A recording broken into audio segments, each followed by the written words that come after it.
Assalamualaikum dear students. I hope you all are fine and doing your homeworks regularly.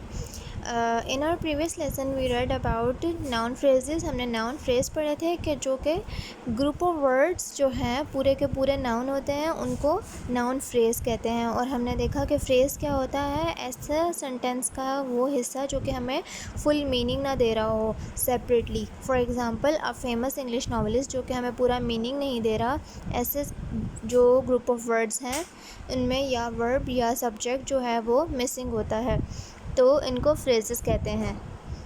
ऐसे sentence जिनमें verb या subject missing हो उनको phrases कहते हैं, जो कि हमें कंप्लीट सेंस नहीं दे रहे होते। और नाउन फ्रेजेस जो कि पूरा का पूरा एक नाउन हो, उस फ्रेज़ को नाउन फ्रेज़ कहते हैं। अब प्रोनाउंस क्या होते हैं? प्रोनाउंस हमारा चैप्टर नंबर 6 है, पेज नंबर 43।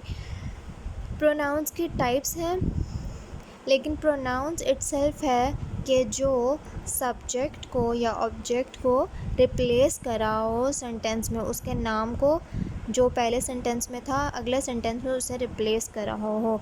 पर्सनल प्रोनाउंस क्या होते हैं? हमने ये पिछले क्लास में भी पढ़ा। पर्सनल प्रोनाउंस क्या होते हैं? ये यूज़ होते हैं नाउन या नाउन फ्रेज़ को रिप्लेस करने के लिए। जब हम नाउन या नाउन फ्रेज़ को रिप्लेस करते हैं तो उनको पर्सनल प्रोनाउंस कहा जाता है।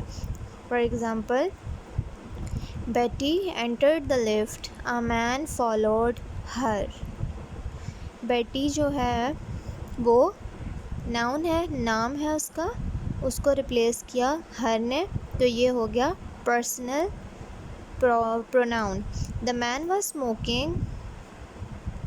She asked him to stop smoking, but he ignored her. अब जो है, जो मैन है वो भी नाउन है, दो he is a common noun, but बेटी का नाम यहाँ पे मेंशन था, वो प्रॉपर नाउन है। लेकिन दोनों केसेस में नाउन जो है वो रिप्लेस हो रहा है इधर शी से और इधर हिम से। अब उसकी जगह हिम की जगह यहाँ ही यूज़ हुआ और यहाँ पर शी की जगह हर यूज़ हुआ। अब पर्सनल प्रोनाउंस जो हैं वो सब्जेक्ट या ऑब्जेक्ट दोनों के तौर पर वर्ब के यूज़ हो सकते हैं। Personal pronouns can be used as a subject और an object of a verb.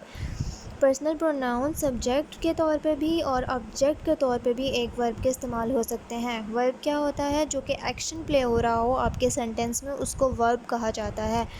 I scored 2 goals in the saucer match. I scored 2 goals। Scoring जो है यहाँ पर हमारा वर्ब है। अब वर्ब आई, मेरे बारे में बात हो रही है, आई इस चीज़ का सब्जेक्ट हो गया और आई को हमने रिप्लेस कर दिया हुआ है अपने नाम से। द कोच प्रेज्ड मी। अब यहाँ पर जो है बात कोच की हो रही है, तो कोच सब्जेक्ट था, जिसके बारे में बात हो रही है वो ऑब्जेक्ट होता है। यहाँ पे मी ऑब्जेक्ट है, उसको रिप्लेस किया पर्सनल प्रोनाउन मी ने। नेक्स्ट सेंटेंस है पजेसिव प्रोनाउंस के बारे में। पजेसिव प्रोनाउंस होते हैं ऐसे नाउंस जो कि किसी चीज़ की ऑनरशिप या पोसेशन को बता रहे हों कि वो चीज़ किसको बिलोंग करती है, किसकी है। This wallet belongs to me, it is mine. यहाँ पर हम माइन जो वर्ड है हमें ऑनरशिप बता रहा है हमारी, इसको पजेसिव प्रोनाउन कहेंगे। That car belongs to them, it is theirs.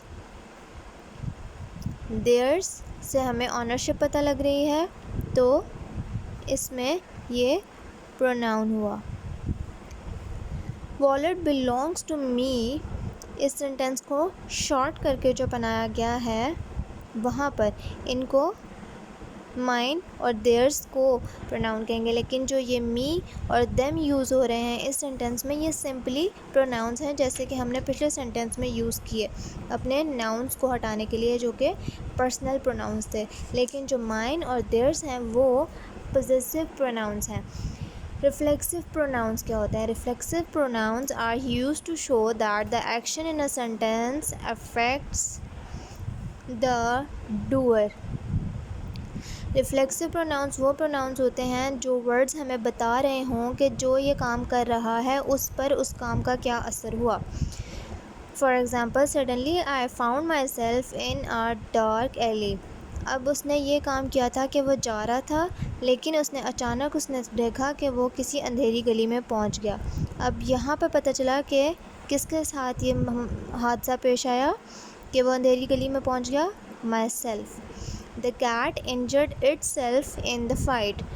बिल्ली की बात हो रही है, उसने झगड़ा किया और उसने अपने आप को ही नुकसान पहुंचा दिया। अब हमें इसने बताया कि जो एक्शन ये कैट कर रही थी सेंटेंस में, शी वॉज द डूअर, वो ख़ुद काम कर रही थी। हेयर उसको कैसे अफेक्ट किया उस कैट को, उसके एक्शन ने सेंटेंस में अफेक्ट कैसे किया उस डूअर को जो वो काम कर रहा था। बिल्ली खुद ये काम कर रही थी, उसको इंजरी हुई। इट्स सेल्फ जो वर्ड है वो एक्सप्लेन कर रहा है कि इंजरी किस तरह उसको हुई। Emphatic pronouns are also used to emphasize the importance of the action और द डूअर। एम्फेटिक प्रोनाउंस जो हैं वो इस्तेमाल होते हैं, ऑल्सो ये भी इस्तेमाल होते हैं एम्फसाइज़ करने के लिए, मतलब उनको अच्छे तरीके से एक्सप्लेन करने के लिए या किसी को बढ़ा चढ़ा के बताने के लिए कि जो वो काम कर रहे हैं या जो कोई अगला बंदा है वो कितना इम्पॉर्टेंट है या वो काम कितना इम्पॉर्टेंट है या कितनी इम्पोर्टेंस रखता है।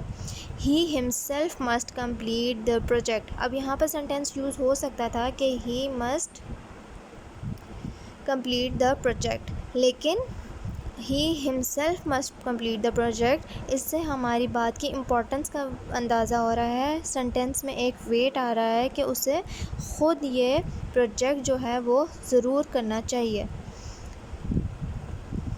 Now they themselves must plan the training for the competition. Now what you people have to do is do exercise number 14, 15 and 16, only 3 exercises. Rewrite the following sentences by replacing the words underlined with suitable personal pronouns.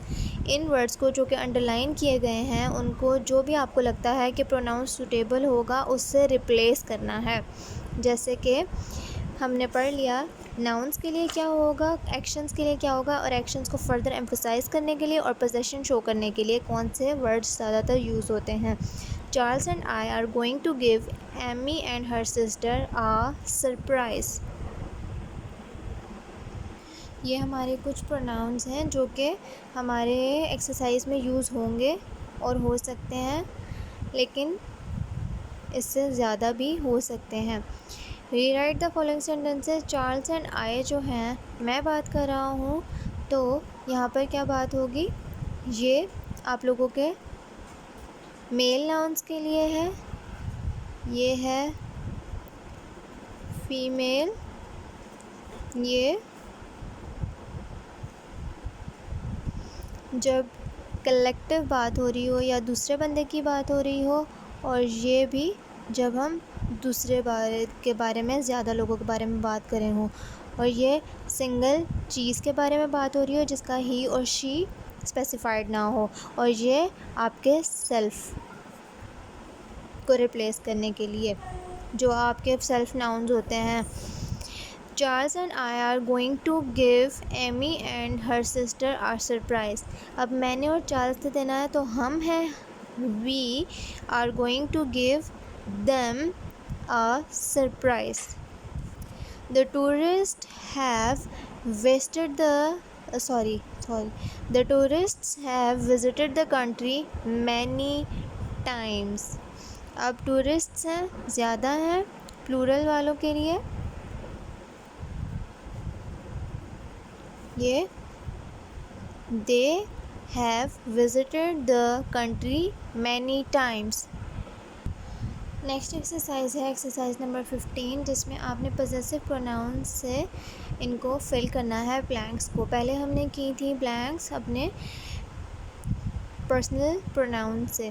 इसमें जो circle किए गए हैं, जो circled हैं वो personal हैं, जो स्क्वायर में है वो पॉजेसिव हैं, और जो बाकी बच गए हैं वो रिफ्लेक्सिव या फिर एम्फेटिक हैं।